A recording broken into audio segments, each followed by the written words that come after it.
I'm here with Mirza of Siamese to talk about Dissolution out June 26 on Long Branch Records. It's been a minute since I've seen you, and there's a new record in town. Well, for me at least, there's a new record because I already got to listen to it. But there will be a new record in town very soon for everybody else to check out. And let's get right into it.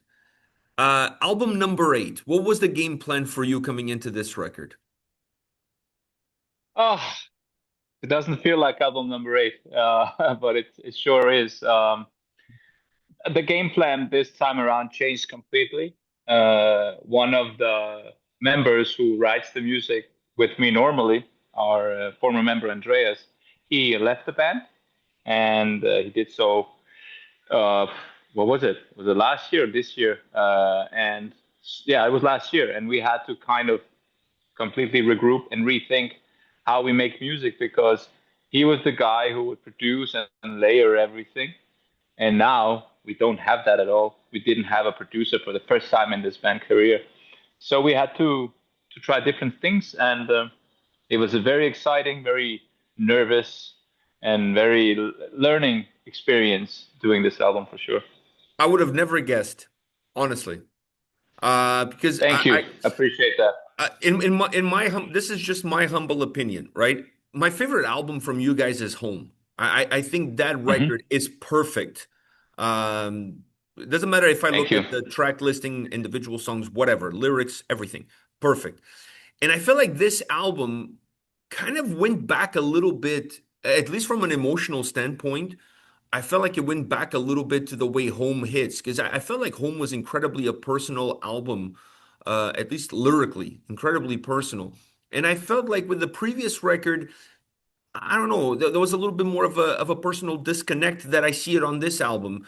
Is this as personal to you as perhaps Home was? Well, for me, for sure.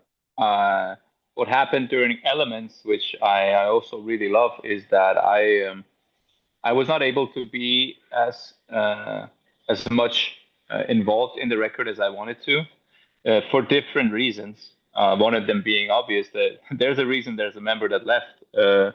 But like I had a kid, so I didn't have the same time. All of a sudden, this was going into all of it, and also the process of creating music changed. Um, I don't know if I should. Yeah, I can say this. It's like because the evolution in technology, recent technology, made it possible for just one guy to basically do everything. Um, and that's also lyrics and melodies and everything. Um, you can just go on the internet and you can find everything you want. And that kind of made a distance between me and Elements at times. Like there are songs that came on the record that I had nothing to do with, and that was the first time ever.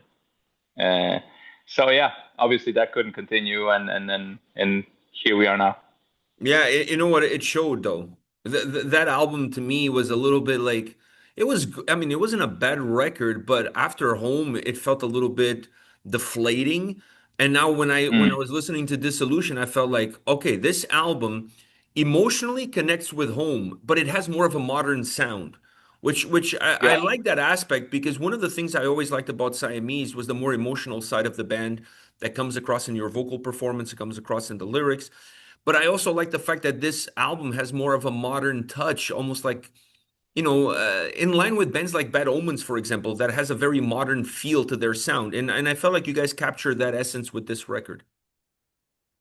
yeah, for sure. But not to disregard that. Still, I think on Elements we wrote some of the best songs we've ever written so far. I mean, song like Vertigo, Shape of Water, Predator is like up there with the best songs we've ever written. So it's for me personally, and I haven't said this to many people.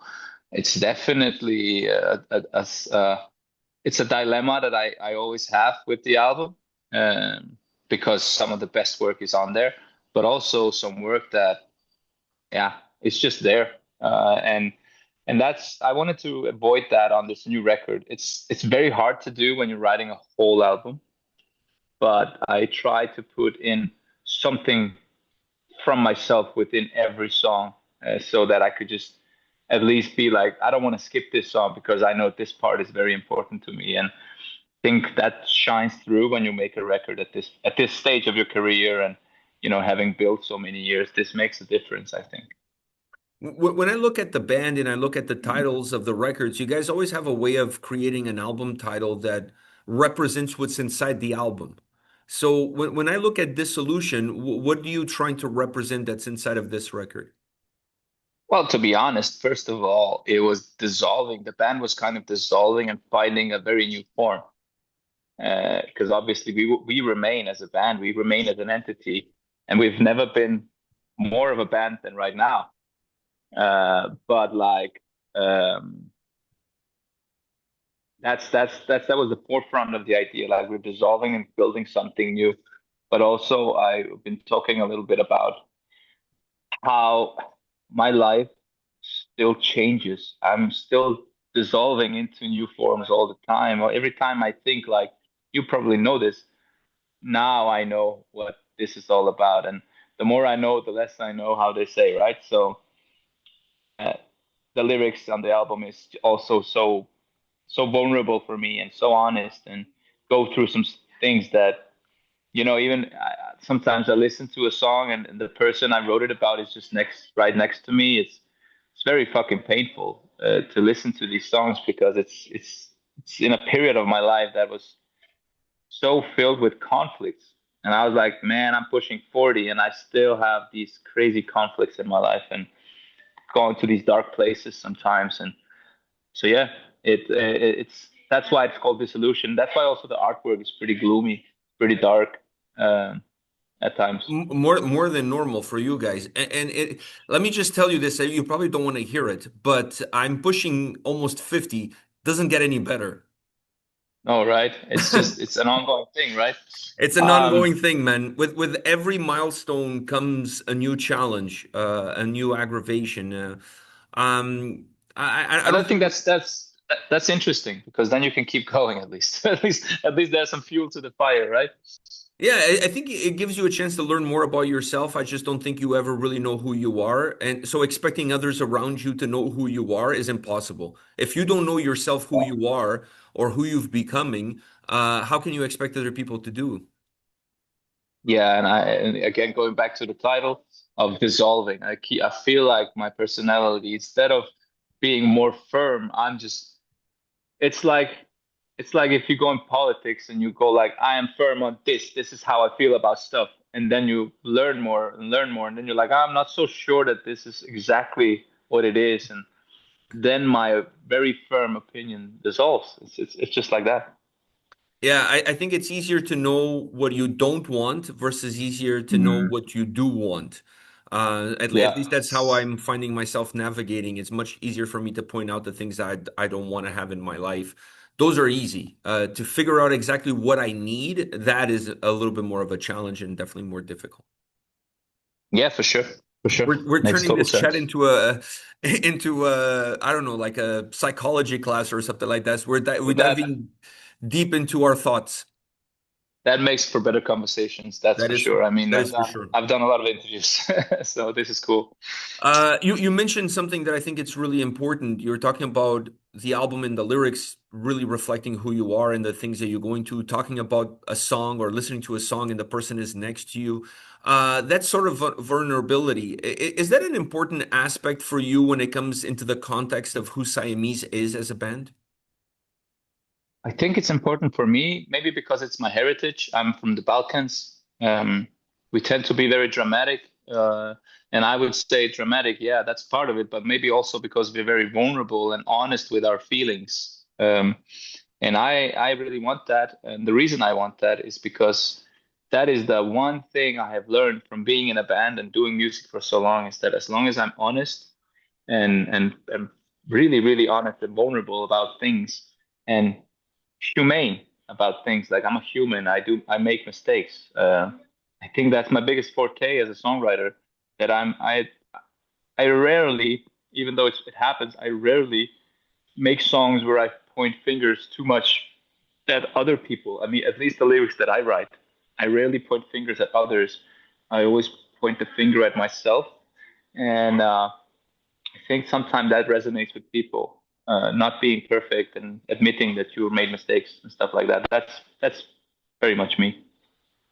With this album, considering that you had to take a different roadmap in order to make this record, is there something that you're going to take away from that experience that perhaps you can apply into future albums?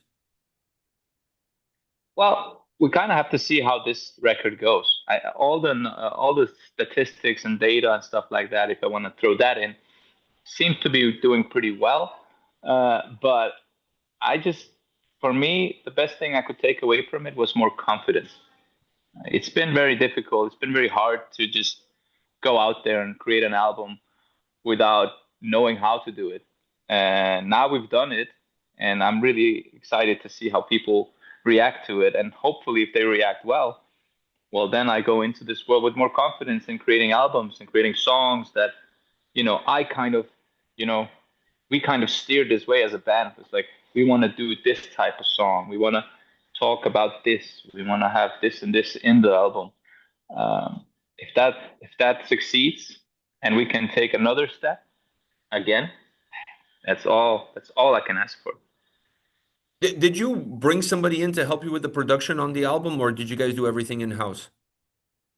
So no, this is the first time ever that we didn't do everything in house. So that's crazy, right? So this time I worked a lot with Mads, who is in a Danish band called Cold Culture, and we worked a lot with Zach Baker, who was the drummer of Rain City Drive from the States. We've been touring with them, and those two guys have just been so good to us, and just as involved as we are in creating the ideas that we have, like the rough ideas we have, if it's a riff, if it's a melody, and how we want it structured, and going back and forth hundreds of times through WhatsApp on how we want it to sound, sending hundreds of different sound bites and other bands' music to tell like this is kind of this is the vibe, this is what we want to go for, and I'm just so surprised they were so into it and so involved. It was crazy. So those two guys were the main guys. You have a phenomenal voice. I honestly, when I listen to Siamese, when I hear you singing, you speak to my soul. You Thank you you so you much. you have a way with the words, with emotions. One of my favorite people to listen to when it comes to this style of music, that it just really resonates with me. It resonates with my son as well. Like he's become a huge fan of Mhm. you guys. I don't think a week goes by that we don't play songs from you in the car, at home, in the gym. I'm just really connected with your voice. You have such a great ability to Wow. transmit an emotional message in a way that I can understand it and connect with it. How has that vocal journey been for you? How did you get to this point? Wow. First of all, thank you. Thank you. That's very, very nice to hear. And it means a lot to me to hear those things. My journey started at a talent show, and it was actually a really good start. I was a part of American Idol just in Denmark. It was called Danish Idol, obviously, and I came second on that. So Wow, now, really? I didn't know that. yeah, That I is can send cool. you. I can Can you send you send a me a clip. clip or something? I gotta see Yeah, this. yeah, for sure. I can send Wow. you a clip. So yeah, I came second. And one thing I would say about that, obviously, that's a commercial show, but we had singing lessons almost every day. So my journey was there. Like I had singing lessons for 3 months straight from some of the best people in Denmark. And from there, I kind of evolved and took it up on myself to find my own voice. Uh, who am I?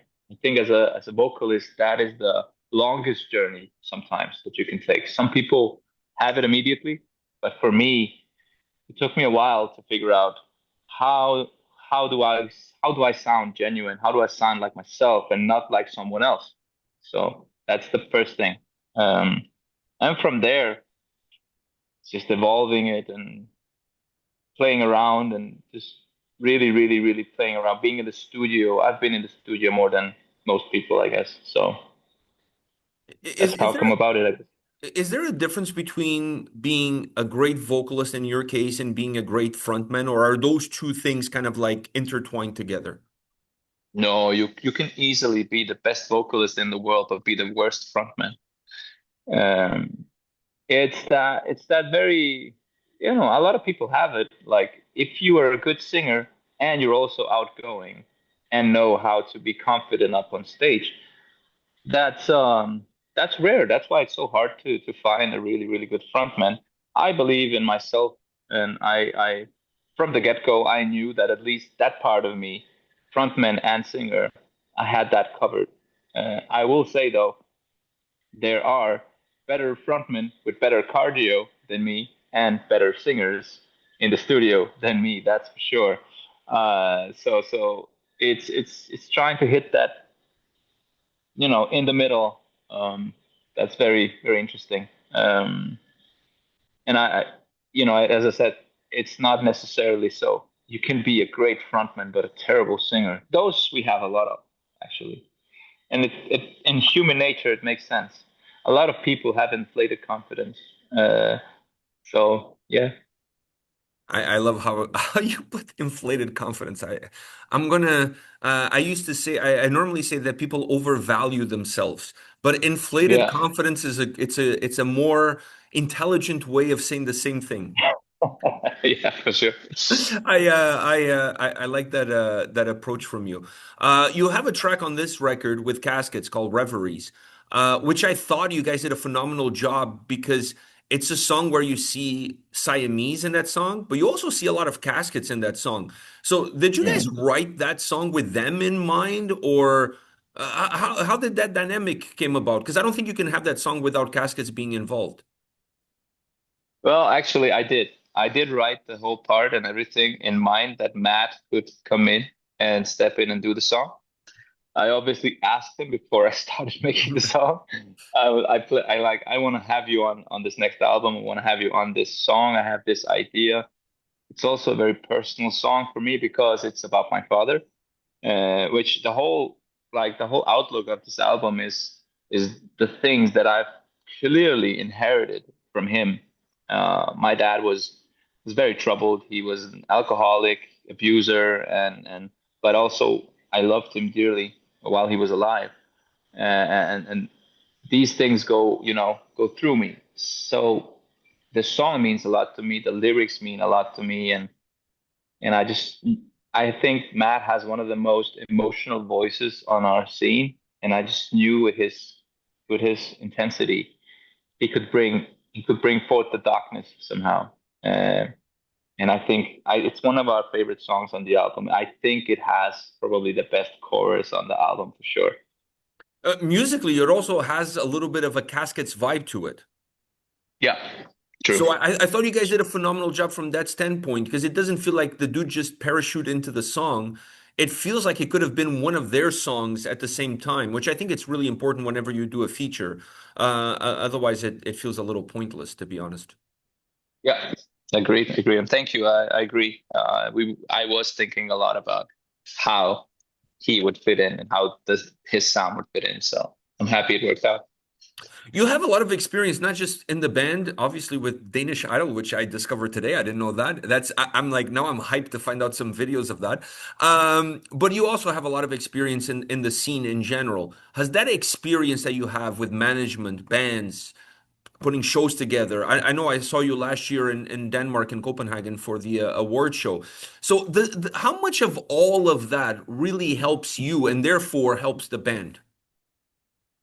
100%. Like the reason I got into the other stuff, the management, the booking, and all that, is because I couldn't get through with my own band.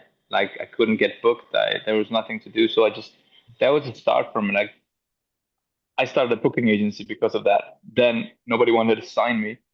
Started a fucking label, and I just distributed it myself. And the first couple of things we did, it's actually on my own label. Like the first couple of million streams we had was because I did something.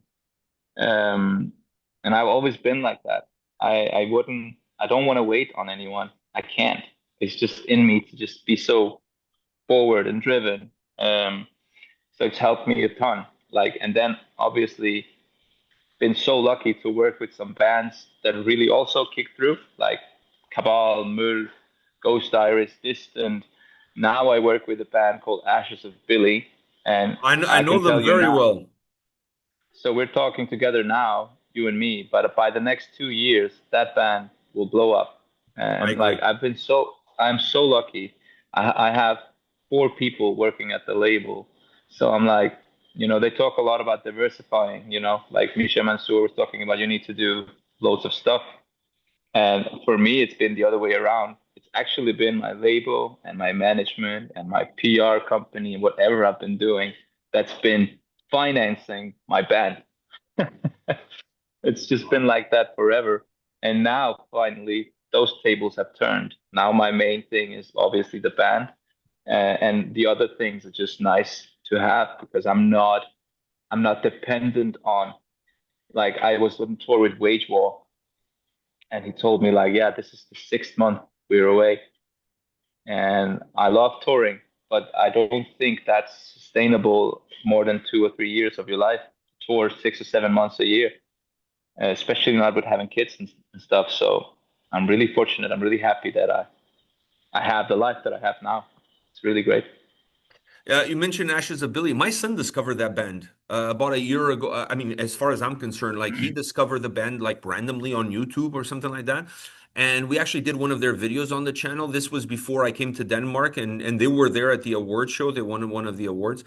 And he was blown away. He came home, he's like, Dad, we got to check out this band. They're amazing. And I mean, the Danish scene in general, I saw Mul this year in Inferno. Their performance was one of the best of the entire festival, and they were playing at a tiny little bar. Mm. Cabal is amazing. Like, I mean, that Danish scene is incredibly strong. Yeah, and we have to mention a couple of more like Vola doing really good Oh. stuff, like from the, and then obviously you have these death metal bands that we have like Neckbreaker and Bass. We're doing really good stuff as well. I think we're in a good place. Like Denmark is always a bit behind from Sweden and Norway, but we're doing good stuff, and it's a really good place to be right now. And it's people are very positive. It definitely is true. So my last question for you is, I know you guys did a tour with Cabal in the US. There was no Toronto show, unfortunately. The last time Siamese played in Toronto, you were now with the band. So when the fuck are you coming here? Because I seem to go there more than you come Yeah. here. For sure, for sure. You should come and watch us in Denmark. I think I'm gonna have to do that. I think that's exactly what I'm Yeah, gonna have to do. I think we have a couple of like we have a little bit of not I would say issues with finding the right agent in America. It's like we did the headline tour, we proved to people we can sell tickets. So now we're kind of just waiting on the right offer to come for us to come to North America. Like we have all the visas, we have everything, and like people have a suggestion on who we can tour with, or want to take us on tour. Happy to, because I love touring North America. It's my favorite place in the world to tour. So it's like we're just waiting on a call. Maybe you guys need to do a Danish invasion. Beast, Yeah. Neckbreaker, you guys, Cabal, like a whole Danish crew coming down here. It would be like the return of the Vikings, if you will. Fucking hell. Let's see if we can work with all the Eagles, and then we'll figure it out. Dude, all of those bands, everybody's like pretty chilled. So I think you guys could 100%. everybody's super chilled, super cool. I think you guys would make it happen. It would be an amazing tour. If not, I'm gonna have to go to Denmark again. It is what it is.